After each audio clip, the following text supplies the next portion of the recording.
One of the characteristics of St. Michael's is that it's a family. I'm a product of St. Michael's Catholic Academy, and till this day, what I learned here at St. Michael's has stayed with me through my whole life. The Diocese of Brooklyn is the gold standard of what education is in New York City right now. Queens County is the most diverse county in the United States of America. Officially, we speak 200 languages, and so the school tries to be all-embracing. We are the only Catholic school in New York State to have a dual language immersion program. I'm very proud of that. They are so proud of themselves. They are very young, maybe 6, 7 years old. They can speak 3 languages. We combine the Catholic value and Chinese traditional value, how to become a good citizen in the future, how to become a good leader in the future. Our Spanish children, they learn Mandarin so well. The students can express themselves in Spanish or Mandarin as they learn English. We prepare the students to succeed in the school, but most important, to succeed in their future. 2 zip codes for our parish, more than 751 people have died. So we understand, what it is to suffer. The past year has been a challenge for everybody. We were able to feed dozens of our families through the parish food pantry. But just to see the children's faces and see how happy they want to be back in the school, it made me feel so good and proud to be a part of this organization. I think it becomes even more astounding, what our school has been able to accomplish. The joy. All children should have this experience today. It's just not to teach quote unquote material, but it's to come and to try to inspire children to be better and to understand that they are our future leaders of our society and of our church.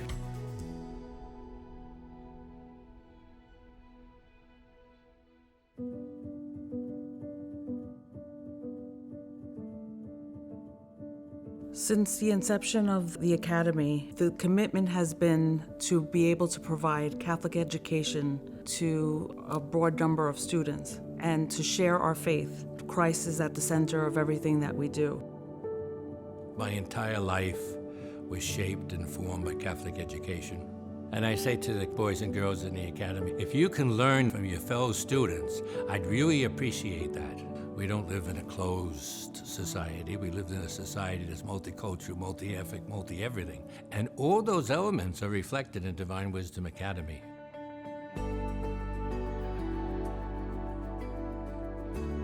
My hope is that as children graduate, that they take with them the importance of keeping their faith strong and growing in their faith. Going to a Catholic school, I hope to have absorbed some of the values that they teach here. We're always encouraged to try to act out of kindness. Well, it's really changed my outlook on everything. My actions, instead of just doing them, I try to think is this gonna affect me or is it gonna affect other people and how is it gonna affect them? That's one of the main reasons I chose to continue my Catholic education, so I can have more opportunities to grow myself as a person, but also to help the people around me. I wasn't raised with the faith myself. After years of my kids going through the education and then becoming Catholics themselves, a switch just went on one day and said, why aren't you doing it too? I always assisted in school. I'm one of the lunch moms. That's one of the great parts of being here. There's many opportunities for you to help out. It's great, watching the kids grow. They're all my little babies here. The collaboration between, I think, the pastoral team and the parish and the board is very integral. When Mrs. Benici began the school year, she said our theme for this year is going to be flexibility in all things. And I think that that's why we've been so successful. We can't say enough about how much the teachers have put in, how much time they've put in, how supportive they've been. He's connected to his teacher pretty much all day. The connection and the ability to be part of the classroom was really the biggest part for us. Those faculty just embraced the challenge. The results, I think, speak for themselves, right? In terms of how we've been able to keep them connected. We continue to work as best we can to keep them connected and really help the parents and their guardians understand what needs to be done. You know, with all the challenges that we've experienced this year, they come in smiling behind their masks. They cherish the time that they're here. I would hope that we could build up the parish community here to take it into the next millennium, you know, stronger than it ever was before. I think the possibilities are endless.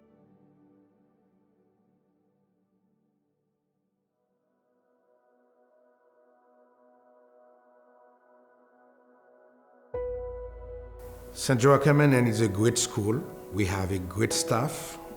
We will continue to work together to prepare the kids, to prepare them for their salvation. The basis for everything is through Christ. We're all just one big family that leans on one another, fueling one another, depending on each other. I had asked the children in the 7th and 8th grades to say one thing that they think of as St. Joachim and Anne. And the words that came up constantly was home and Christ-centered. It means a lot to me. This school means so much to me because they always watch out for us. If you're looking for a school that's family oriented, that's amazing with academics, I have recommended so many of my friends, so many of my family's children have come here. Anyone, I tell everyone about this school. We're a school that was instituted by the Sisters of Notre Dame de Namur, and we bring that with us, their core values of goodness and the love of God and academic excellence, integrity, honesty. Those things are embedded in St. Joachim and Anne, and I believe that's the legacy of St. Joachim and Anne. As Jesus said to the young men who asked him, "Where do you live?" Jesus said, "Come and see." I want to do the same thing today. I invite the people to come, see, and we will be able to accompany them.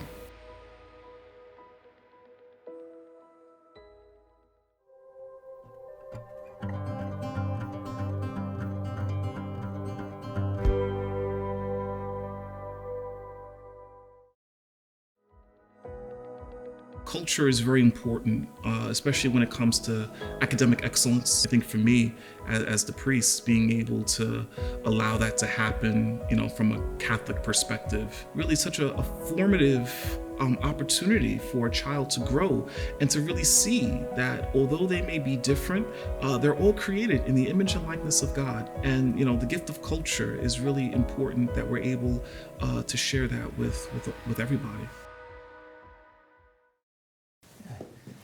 It's just incredible. You take a journey, 3 parts of the diocese in Queens, seeing the children, seeing the values, seeing what church is all about. It's just it's an incredible journey that we just witnessed. And there's so much going on. I mean, it's amazing. And the diversity, what really struck me was the high diversity within the schools. Not only among the student population, but also among the faculty. We really saw a representation of all the communities that are in the population.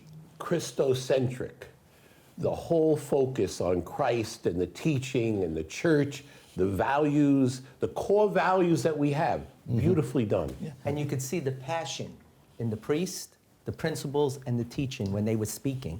It wasn't just a job for them, you could see it. Right. It really is a vocation, and that came through. This is a calling from Christ. A number of times they use the word home, a family, and even when we talk about come and visit the home, and what do you want to come, the future. I mean, how many times do we hear this is our future, and how are they being prepared for the future? One of the things that I find very interesting is that it's a gem. Our Catholic schools, our Catholic academies are like gems. When you look at this, and to realize that we've been open since September 9th, and this gem of Catholic education is here in Brooklyn and Queens for all the people. It's just a beautiful segment of what we got as a church and this beautiful gift of Catholic education. You know, I was educated myself by the Sisters of Notre Dame de Namur. So what really struck me with St. Joachim and Anne, that tradition from St. Julie Billiard continues in our diocese along with St. Francis Cabrini, Elizabeth Ann Seton. So many great saints have walked through Brooklyn, and here they are, that another generation will know those names because of our schools, and also the energy that the school brings to the parish and to the programs of the parish, religious education.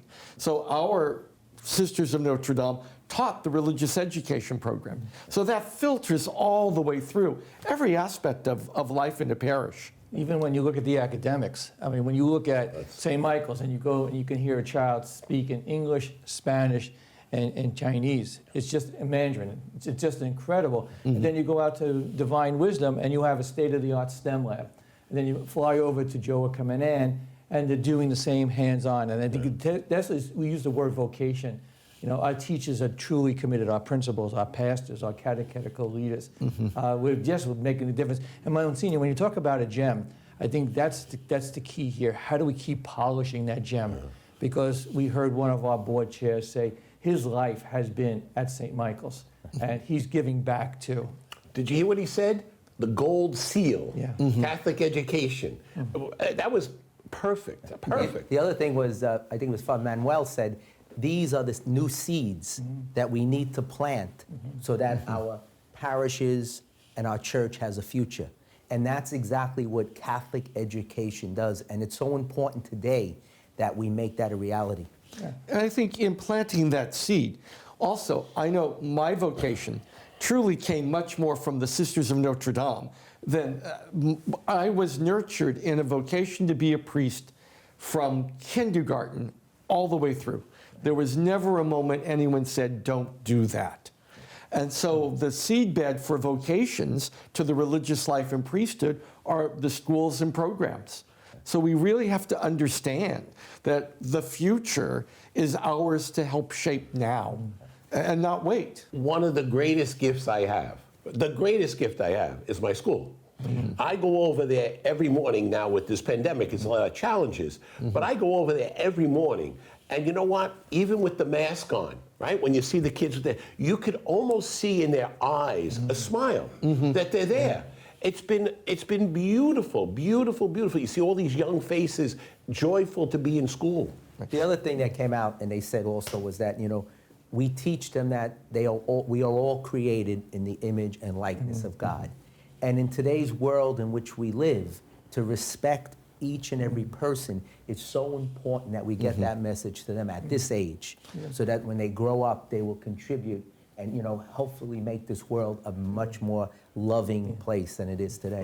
One of the projects we've been working on, our two departments, is a curriculum for cultural diversity. And in our diocese, for us to think we don't need that curriculum, it would be absurd. So our two departments are really trying to recognize the importance of diversity. And one of the famous quotes in education from the late 60s, so I'm dating myself, is we are here to create creative elements of change for a changing world. And I think our programs do that. We are creating creative elements of change, like Monsignor said. It's so important for our children to see themselves as those who will bring the gospel to the world.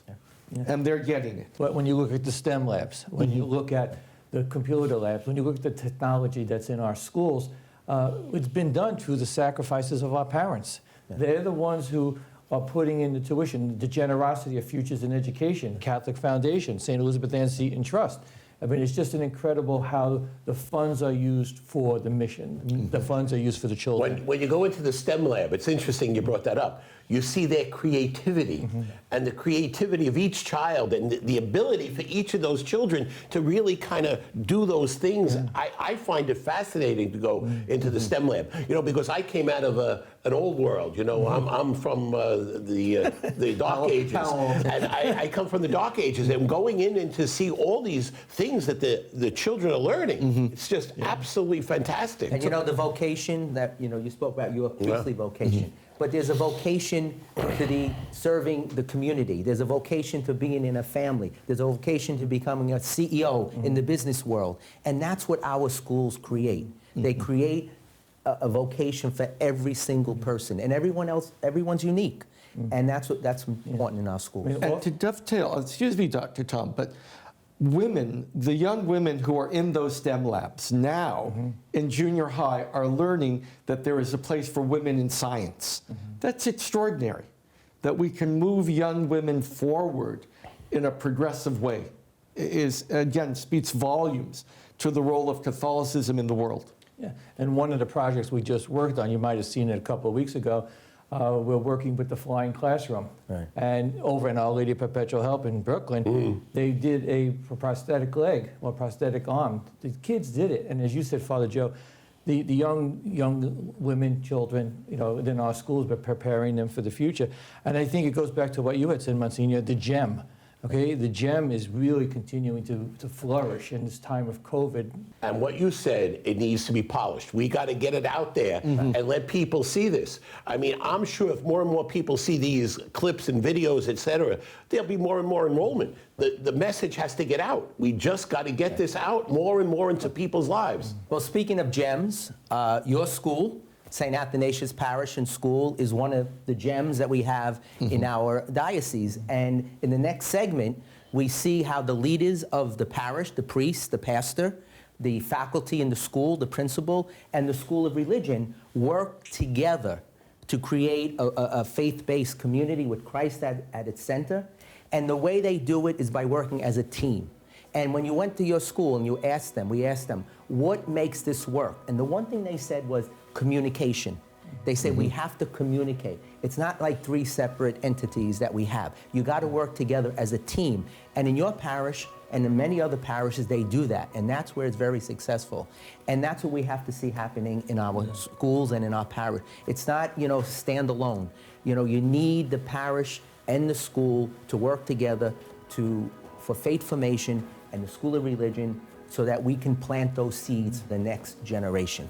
So let us now take a look at the video and we'll see how teamwork, collaboration works at St. Athanasius.